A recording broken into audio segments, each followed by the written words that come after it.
Moltes gràcies, Marc. Jo pensava que presidiries en català, però està bé, està bé. Pero no voy a predicar en catalán. La verdad es que me gustaría, me encantaría un día os voy a pedir permiso para hacerlo. Pero bueno,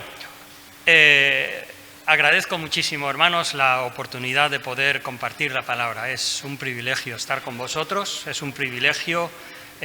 Doy muchas gracias a Frank por permitirme ayudar un poco con la alabanza. La verdad es que es un placer, un gozo muy especial, y también el poder compartir. Hoy voy a pedir otra vez a Emilio que pase con el micro de paso, y quiero llamar a Kevin, si quieres venir, por favor, y a su amigo que está al lado. Y también quiero pedir a Emilio, y voy a pedir a un mayor.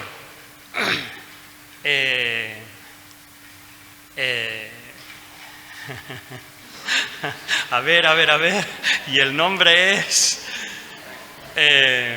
veniros aquí, que os querrán ver.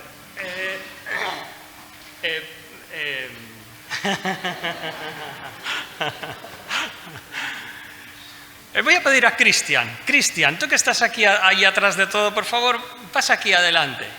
Voy a hacer una pregunta que quiero que me respondan los cuatro.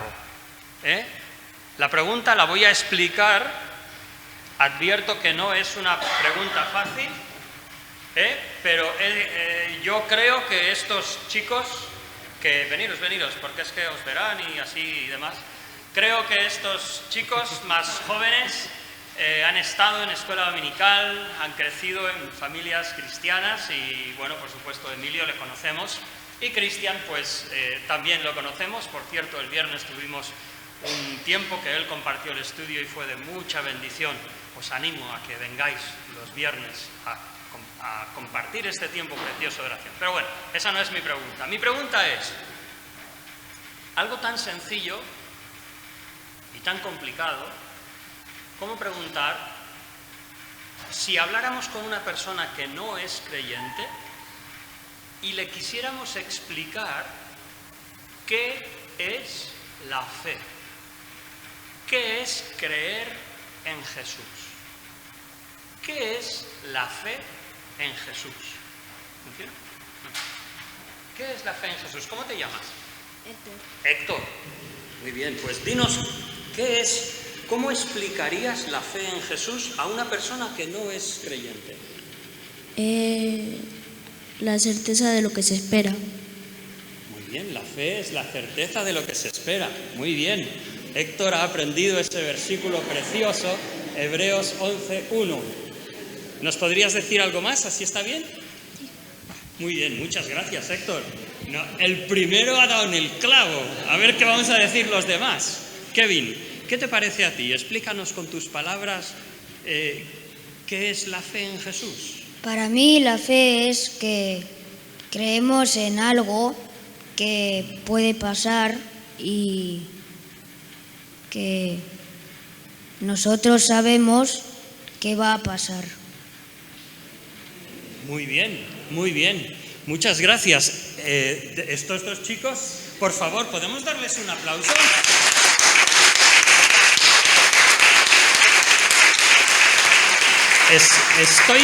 Estoy maravillado porque uno nos ha dado la versión bíblica y el otro la versión de la experiencia personal. Muchísimas gracias. Podéis sentaros. Vosotros dos no. Vosotros podéis sentaros. Muchísimas gracias. De verdad, muchas gracias. Emilio, ¿cuántos años tienes? 18. Vale, pues dinos, para un chico de 18 años, hablas a un compañero de instituto y le dices, ¿qué es la fe en Jesús? Bueno, primero que sepa qué es la fe, y la fe es creer en algo, tener la certeza. Y en Jesús, bíblicamente, es creer en Jesús, que tienes una confianza, una esperanza en Él, que lo sabes con certeza, básicamente. Muy bien, muchas gracias. Emilio ya desde una postura más mayor nos ha explicado hasta con una referencia bíblica y luego un contexto. Muchas gracias, puedes sentarte. Gracias. Bueno, no te vayas muy lejos que te tengo que dar el micro, Cristian. Bueno, él te lo llevará. Ahora, Cristian. Para mí la fe... Pero no te pregunto la edad. No. Bueno, 48, ¿vale? Aunque me dan menos, En mi experiencia personal, no voy a usar un texto bíblico, es creer lo que el Señor dice de mi condición y descansar en la solución que Él me da para mí, que soy pecador. O sea, para mí eso sencillamente es la fe. Las versiones bíblicas, los versículos ya lo sabemos, pero la fe es eso. Yo cuando descansé en lo que Él hizo en la cruz por mí, es la fe. Descansar que Él dice que yo soy pecador y creerle. Vamos. Muy bien, muchas gracias. ¿Te lo digo? Cristian nos ha dado una definición muy preciosa, madura. Qué maravilla, ¿no? Pues yo en esta mañana tengo un problema. Tengo un problema porque si tenemos un concepto que hasta los niños pueden definir, ¿cómo es posible que todo un evangelio se dedica al final del tiempo de la Escritura a hablarnos de la fe en Jesucristo y la vida eterna? Esos tres temas, acerca de qué es la fe, acerca de Jesús como el Hijo de Dios y que creyendo tenemos vida en su nombre. Me es un problema porque si ya para el tiempo en que Juan escribe, que se piensa que fue alrededor de Éfeso, nada menos que Éfeso, si me dijera que Juan estaba escribiendo desde Alejandría, desde Cirene, desde Cartago, desde cualquier otro lugar, yo podría decir, bueno, claro, es que Juan está rodeado de personas que no son creyentes y tiene que dedicar todo un evangelio para hablarnos, como dice él, capítulo 20, versículos 30-31. Hizo Jesús muchas otras cosas, las cuales no están escritas en este libro, pero estas están escritas para que creáis que Jesús es el Cristo, el Hijo de Dios, y para que creyendo tengáis vida en su nombre. Ese es el propósito del Evangelio de Juan. Entonces, ¿cómo es posible que si está escribiendo en un lugar como Éfeso, alguno de vosotros los estudiosos me decís de qué os suena Éfeso? ¿Alguien se atreve?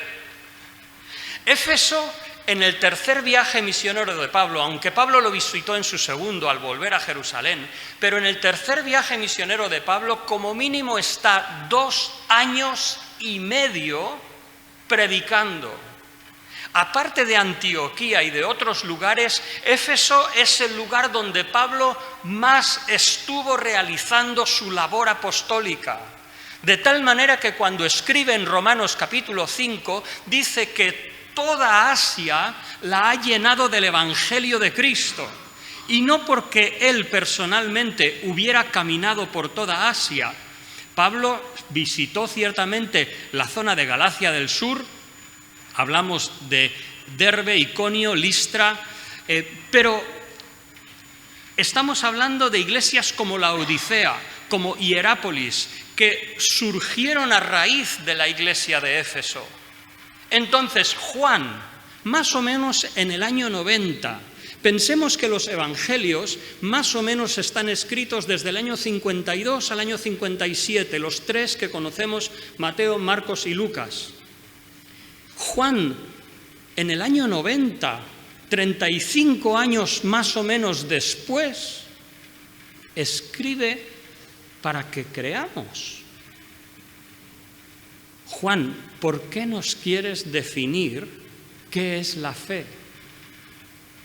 Entiendo que la fe es como una plantita. Yo soy tan malo para las plantas. Recuerdo cuando estaba aquí como pastor que pedí a alguien o compré una planta y la puse ahí en la ventana con toda la ilusión de que la planta estuviese ahí y me adornase, me diese un poco de vida al despacho. Pero al poco tiempo, pues aquello que no te acuerdas de regarla, se va secando. Alguna hermana muy amable en algún momento que limpia la iglesia, pues me riega un poco la planta y así la salva de una muerte prematura. Pero ¿sabéis qué pasó? Irremediablemente la planta sucumbió a la realidad de que yo no soy de plantas. Y miro a las plantas y me gusta verlas y creo que dan vida a cualquier lugar, pero no tengo esa disciplina de mirar cómo está la tierra, de regarla cuando lo necesitan. Creo que la fe es igual. ¿En qué sentido? Que con el tiempo, si no se cuida, se desvirtúa. En Mateo capítulo 13, cuando el Señor Jesucristo nos habla de cómo es el reino de Dios, cómo es, digamos, la expresión del pueblo de Dios en esta tierra, una de las ilustraciones que usa es un arbusto de mostaza. Dice, mira, la mostaza es la simiente más pequeña que hay. Dice, cuando la siembras, dice, el reino de los cielos es como una simiente de mostaza que se sembró. ¿Y qué pasó? Que crece. Pero esa simiente era especial. Y dice que creció como un árbol. ¿Y qué pasa? Vinieron los pájaros y hicieron sus nidos. ¿Son los pájaros habitantes habituales de los arbustos? No. De vez en cuando ves alguno, pero es muy raro. Son animales extraños en el reino de los cielos. Lo mismo que la última parábola, Mateo capítulo 13, cuando el Señor habla de que echaron las redes y habían peces buenos y peces malos. O la segunda parábola del Señor, que dijo que Él sembró la buena simiente, pero alguien sembró cizaña y el campo estaba mezclado. Entonces, ¿qué pasa con la fe? Que la fe, si no la guardamos, si no la cuidamos, se desvirtúa, pierde su vida. Y tenemos que volver a recuperarla. Y por eso escribe Juan. Para cuando Juan escribe el final del siglo I, entendemos que había presencia de pueblo de Dios, de la fe cristiana, prácticamente en todo el Imperio Romano. Pensamos que para el año 90 ya Pablo había llegado a la costa de Tarragona probablemente. Ya el cristianismo se había introducido por el sur, por la Bética, por medio de Cartago, el imperio de romano viniendo por África del Norte. Ya pensamos que Bernabé había hecho probablemente su obra en Cirene, Chipre y todo aquello. Por supuesto, Pablo había predicado y el Señor le había usado tanto en Asia Menor como en la parte de Macedonia, como en Grecia y en Acaya. Pero Juan, cuando ve a la iglesia, dice, aquí tenemos que volver a repasar qué es la fe. Y no es verdad que a veces una iglesia puede comenzar con mucho fervor, con una fe sincera, una fe, como dice la Escritura, no fingida. Pero con el paso del tiempo, con personas que vienen, con nuestros hijos a quienes esperamos transmitir la fe, pero ellos la reciben según su filtro y según su voluntad. Y encontramos que cuando la iglesia sí crece en unas dimensiones que esperamos y nos gozamos, resulta que a veces hay personas dentro de la iglesia cuya fe parece como una planta marchita. Y dices, sí, profesa una fe cristiana, pero es una fe estéril, una fe que nadie querría seguir, una fe que no despierta ningún interés. Y es porque el concepto de fe se ha desvirtuado. Me gustaría leer el Evangelio de Juan, capítulo 4, una historia que se hace quizás muy sencilla, pero que espero el Señor nos ayude a remarcar el propósito por el cual Juan lo escribe. Porque Juan, cuando escribe su Evangelio, en Éfeso, pensamos, no está pensando a ver qué relleno aquí, sino está pensando de las muchísimas cosas que hizo Jesús. ¿Qué ejemplos puedo tomar para ilustrar esas tres cosas? Primero, ¿qué es la fe? Segundo, ¿quién es Jesús como el Hijo de Dios? Y tercero, ¿qué es la vida eterna? Entonces Juan capítulo 4, comenzando desde el versículo 43, dice así: 2 días después, Jesús sale de Judea y fue a Galilea, porque Jesús mismo dio testimonio que el profeta, salió de allí de Samaria, me he equivocado, de Samaria y fue a Galilea. Venía de Judea, pero el capítulo 4 anterior nos habla de Jesús en Samaria y la mujer samaritana. Y dice que Jesús mismo dio testimonio de que el profeta no tiene honra en su propia tierra. Cuando vino a Galilea, los galileos le recibieron, habiendo visto todas las cosas que había hecho en Jerusalén, en la fiesta, porque también ellos habían ido a la fiesta. Vino pues Jesús otra vez a Caná de Galilea, donde había convertido el agua en vino. Y había en Capernaum, una distancia más o menos de un día, hablamos de 25 o 30 kilómetros, había en Capernaum un oficial del rey cuyo hijo estaba enfermo. El oficial, cuando oyó que Jesús había llegado de Judea a Galilea, vino a él y le rogó que descendiese y sanase a su hijo, que estaba a punto de morir. Entonces Jesús le dijo: si no viereis señales y prodigios, no creeréis. El oficial del rey le dijo: Señor, desciende antes que mi hijo muera. Jesús le dijo: ve, tu hijo vive. Y el hombre creyó a la palabra que Jesús le dijo y se fue. Cuando ya él descendía, y entendemos esto es al día siguiente, sus siervos salieron a recibirle y le dieron nuevas diciendo: tu hijo vive. Entonces él les preguntó a qué hora había comenzado a estar mejor. Subrayo esa palabra, había comenzado a estar mejor. Y le dijeron: ayer a las 7 le dejó la fiebre. El padre entonces entendió que aquella era la hora en que Jesús le había dicho: tu hijo vive. Y creyó él con toda su casa. Esta segunda señal hizo Jesús cuando fue de Judea a Galilea.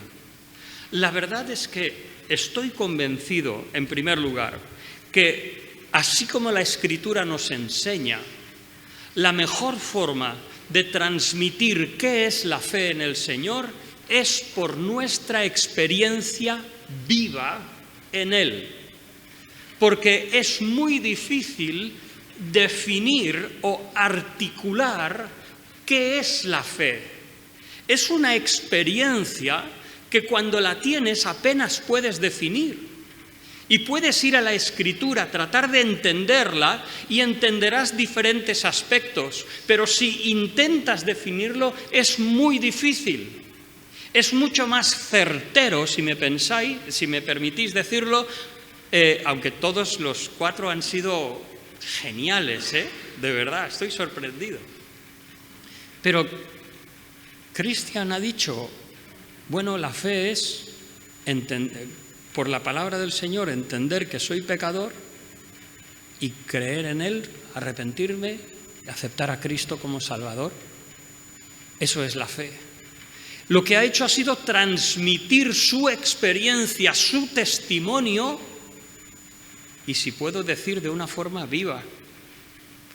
No dice, no, creer en el Señor, no, sí, es, pues bueno, pues... Me acuerdo una vez de una mujer que, perdón por haber dicho mujer, podía ser hombre igual, nada. Pero que cuando cantaba en la congregación era como vamos a cantar con la música del cielo. Y dices, qué extraño que puedes estar cantando, alabando a tu Dios y arreglándote la camisa, los zapatos. Es raro. O cuando hablas de la fe de una forma insensible, inerte o marchita. Pues el Señor nos enseña este pasaje, esta historia, donde el Señor Si hay un versículo que podríamos poner en el centro de este pasaje, es lo que el Señor dice. Y es peculiar, aunque en Mateo y en Marcos también lo refiere, pero aquí dice, nadie es profeta en su propia tierra. ¿Sabéis esa palabra tierra? Como os digo muchas veces, sabéis más griego del que pensáis. Es patridis. ¿A qué os suena? A patria. No está hablando de tierra en general, sino está hablando de su propio país. Y dice aún más, si no veis señales y prodigios, no creeréis.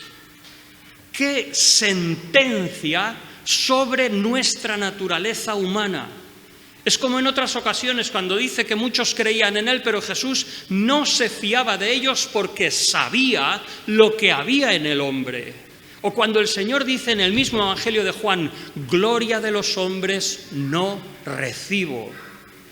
¡Qué frases tan contundentes!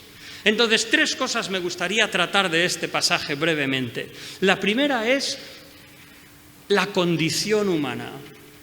En segundo lugar, cómo el Señor trata con este hombre noble y cómo lo levanta de su carencia, cómo levanta sus ojos de mirar a lo natural, que es lo humano, y a lo que todos tendemos, y cómo el Señor lo conecta con lo divino.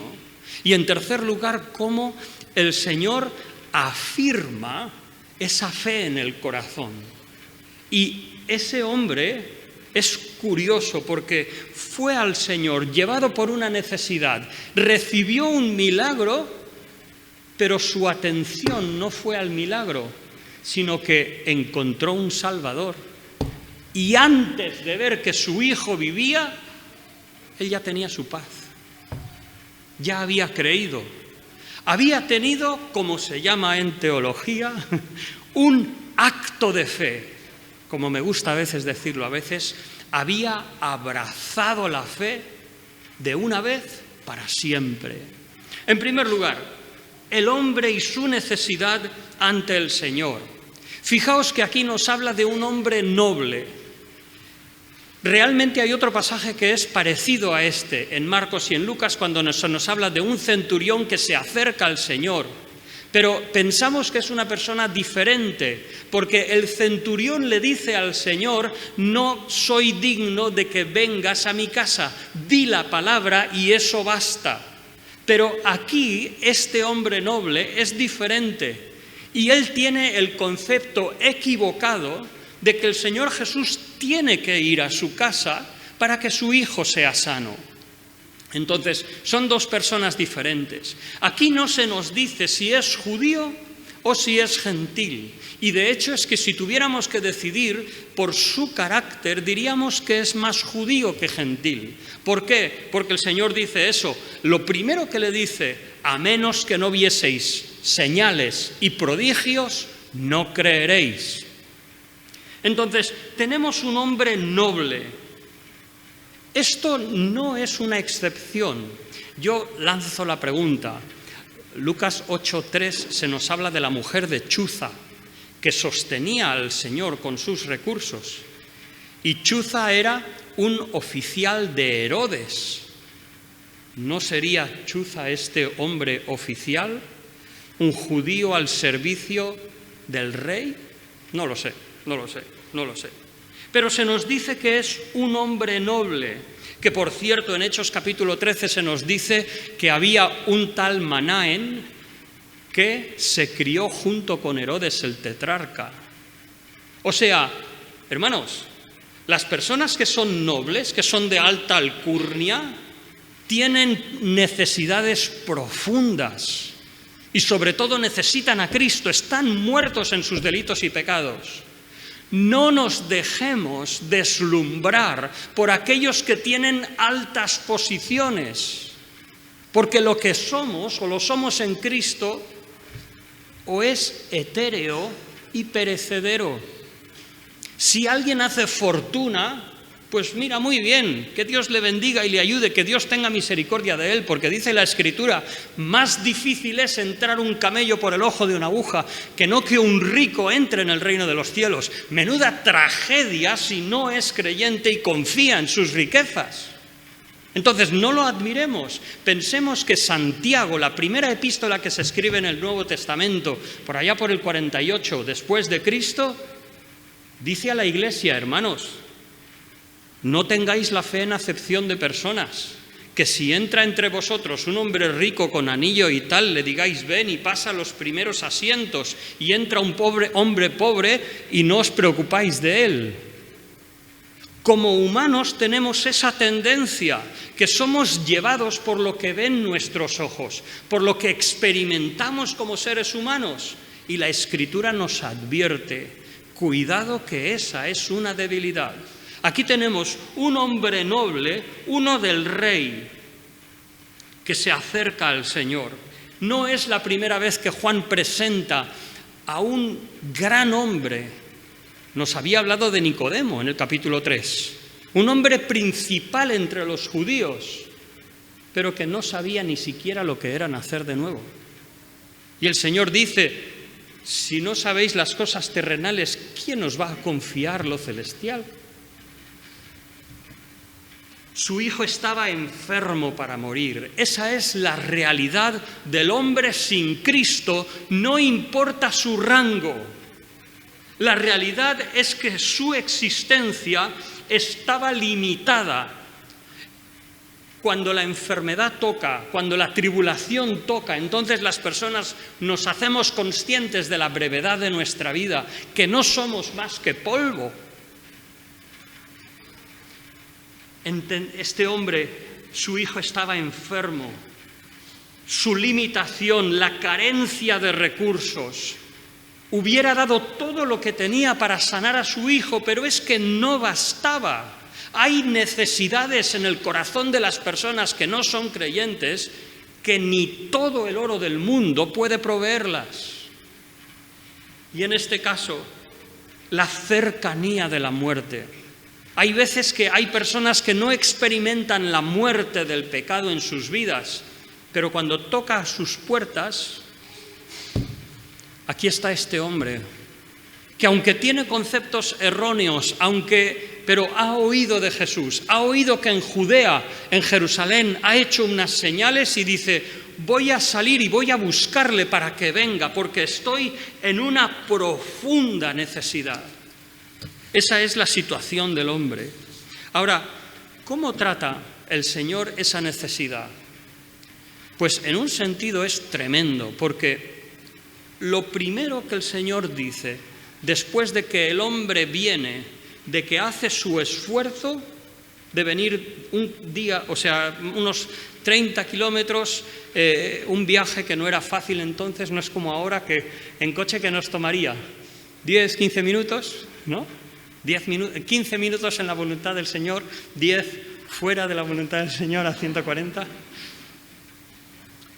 Entonces era un día. Y el hombre va, no le importa a los que están alrededor y le dice, por favor, desciende que mi hijo está a punto de morir. No le da detalles, pero su necesidad mueve su corazón. Qué cierto es que aunque lo espiritual no lo vemos, si no es por la obra del Espíritu Santo y la palabra de Dios, pero la necesidad a veces es algo que facilita que abramos los ojos a nuestra necesidad, a nuestras limitaciones. Pero el Señor lo primero que le responde parece duro. Si no viereis las señales y prodigios, no creeréis. O sea, si no viereis, si no podéis discernir señales o milagros, y dice prodigios, esta palabra se podría traducir como portentos, como maravillas, prodigios, cosas que son grandes y que nos dejan asombrados. Si no vemos eso, no creeremos, dice el Señor a los galileos. Porque luego os recordaré, los samaritanos ¿tuvieron alguna señal para creer? No. Tremendo, los samaritanos, despreciados de los judíos, que fueron más bienaventurados, según Juan capítulo 20, porque creyeron sin ver. Pero los galileos, más tarde el Señor les diría: ¡ay de ti, Capernaum! Porque si en Tiro y en Sidón, si en Sodoma y Gomorra se hubieran hecho todas las señales que se han hecho en medio de ti, hace tiempo que se hubieran arrepentido en Saco y en Cilicio. Pero esta zona de Galilea veía las señales de Jesús, pero el corazón estaba lejos. Y lo primero que el Señor le dice, ¿qué es? Su realidad. Eso es lo que Cristian nos ha dicho antes sin saber lo que yo iba a predicar. ¿Qué es creer en el Señor? Aceptar lo que Él dice de cómo eres tú. Pues esto es lo que dice el Señor a los galileos. Si no vierais señales y portentos, y en griego usa dos negativos, no de ninguna manera creeréis. Y podemos preguntarnos, ¿tiene eso algún paralelismo con nosotros? Porque es verdad que Dios puede responder la oración y a veces lo puede hacer de forma que nos sorprendemos. Pero normalmente no lo hace. Normalmente el trato de Dios creo que no es a través de milagros en este momento. ¿Cómo podemos entonces nosotros identificarnos con este pasaje? Os pregunto, ¿no somos sensibles a si entramos en un local y encontramos a 15 personas que si encontramos a 200? Si tú vas a una iglesia, un amigo te dice: oye, mira, te voy a invitar a mi iglesia. Y tú entras a la iglesia y de repente la iglesia son 4 sillas. Dices: ¡ay, dónde me he metido! Pero si tú entras a una iglesia, te hacen subir a una sala y ves un auditorio con un estrado, unos músicos, 400 sillas, la mitad ya llenas, dices: ¡ah! ¿Dónde he llegado? ¿No es también para nosotros? Si no viereis prodigios y señales, ¿no creeréis?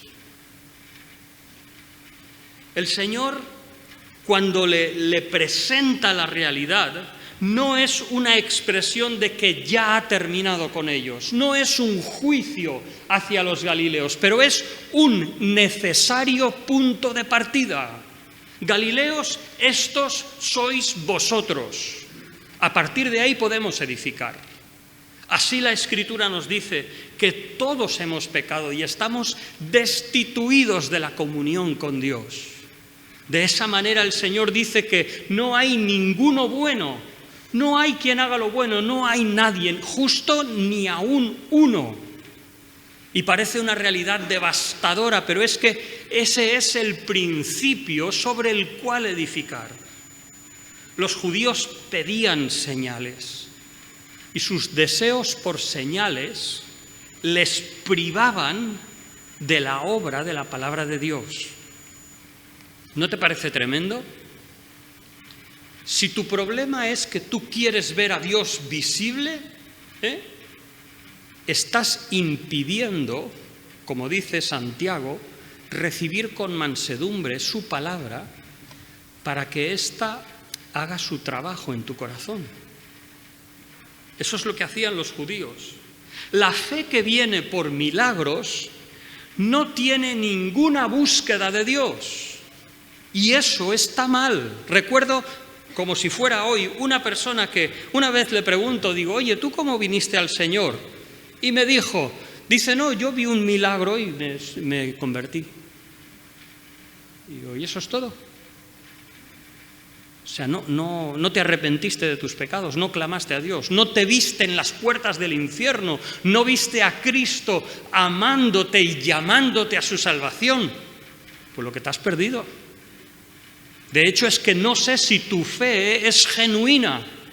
Juan aquí, recordad, nos está explicando qué es la fe a través de este ejemplo. Y nos enseña que la fe que viene de milagros no tiene piedad, no tiene búsqueda de Dios, solo tiene evidencias. ¿Y de qué sirve argumentar sobre evidencias si el corazón no tiene esa búsqueda de Dios, ese reconocimiento de Jesús como Señor, esa necesidad interior? Fijaos que lo que el Señor hace es darle su palabra. ¿El hombre tenía o no tenía fe? Yo creo que sí, ¿no? O sea, si coge su, no sé si iría en caballo o iría escoltado, no tengo ni idea, pero tomó un medio de transporte y fue a ver a Jesús, y en medio de todo el mundo le rogó que fuera a su casa para sanar a su hijo porque estaba a punto de morir. Algo de fe tenía, pero esa no es la fe que salva. La fe que salva y la fe que lleva a una comunión con Dios es una fe ejercida sobre lo que Dios dice. Y el Señor Jesucristo, después de decirle a este hombre, si no viereis señales y prodigios, no creeréis, el hombre cuando le pide, entonces el Señor dice, ve, tu hijo vive. ¿No te quedarías perplejo? Señor, yo esperaba que tú bajaras y que hicieras, no sé, alguna cosa y un rito, una cosa y yo qué sé, ¿no? Ya está. Pero ¿qué hizo ese hombre? Tomó la palabra y la abrazó. Ese es el momento en que un alma pasa de muerte a vida. Cuando no es por una necesidad física, aunque eso le haya llevado hasta un punto, cuando no es de acuerdo a sus propias opiniones, aunque piense que Jesús es una gran persona, es cuando el Señor nos habla con su palabra y tú a lo que Dios dice, dices, lo creo. Y cuando abrazas lo que Cristo dice y abrazas a Cristo como persona, cuando encuentras que aún tu necesidad es más pequeña que lo que es el Salvador, entonces abrazas la fe y naces de nuevo. Pasas de muerte a vida. Has creído en el Señor. Has, como dice Pedro, gustado que el Señor es bueno. Fíjate lo tremendo. Si tú o yo como padres, el Señor nos dice, más o menos al mediodía por la tarde, después de que mi hijo está a punto de morir, te dice, tu hijo vive, ¿tú qué haces? ¿Qué haces? Salir zumbando. Me voy para casa, llego a las 9 de la mañana a casa a ver si mi hijo realmente está sano o no. Pero este hombre había encontrado al Salvador. Ha encontrado al Salvador. Y el Salvador dice, tu hijo vive. Y descansa. Y al día siguiente va para su casa. Y cuando llega, sus siervos le salen a recibir y le dicen, mira, tu hijo vive. Tremendo. Dejarme ir al tercer punto. La obra de Dios y la afirmación de la gracia en la persona. Como hemos dicho al principio, la fe de este hombre era carente. Yo creo que por eso es que Juan, en el año 90, como he dicho desde el principio del mensaje, en el año 90, en la misma ciudad de Éfeso, aún con toda la experiencia del pueblo de Dios, todavía ve la necesidad de definir la fe, porque a veces se entiende mal. Y entonces Juan nos explica que hay una fe que no es de salvación. Por mucho que tú cojas un burro, un caballo y vayas a buscar a Jesús porque sabes lo que es mejor.